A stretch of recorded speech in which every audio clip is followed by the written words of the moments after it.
Mukhang kinabahan bigla si Auntie Claire sa balitang to ah. Todo paliwanag na. Kalat ngayon sa social media ang babala ni President Trump sa mga bansang patuloy na sumusuporta sa ICC.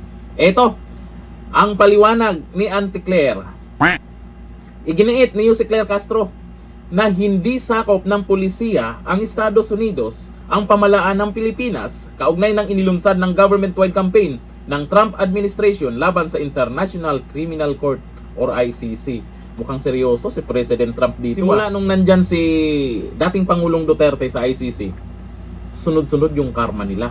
O ngayon, ano na? Ito ang reaksyon ni Auntie Claire matapos ipahayag ng administrasyon ni US President Donald Trump ang hakbang laban sa ICC, kabilang ang posibleng travel bans, visa revocations, karagdagang sanctions, at diplomatic pressure sa mga bansang patuloy na sumusuporta sa international na hukuman.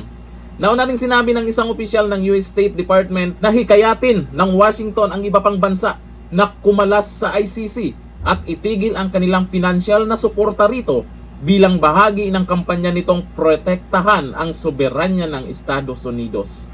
O, paano yan? Tuloy-tuloy yan.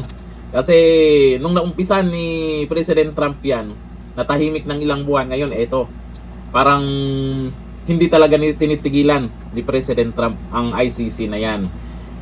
Wala nagagamit di ba? Nagagamit ng mga bangag. Ito ang matindi yung tungkol sa mali-malitang pera. Alam naman natin na binalita na rin sa ibang bansa yan na tungkol doon sa di umano na mga taga-ICC pumunta dito sa Pinas, binigyan ng pakpak ganon ni Trillanes. Ang isyong yan, malamang nakarating na sa US din yan. At hindi naman natin alam kung totoo ba yun o hindi. Depende na lang kung anong ebidensya ng hawak nila Atty. Baligod tungkol po dyan sa isyong yan.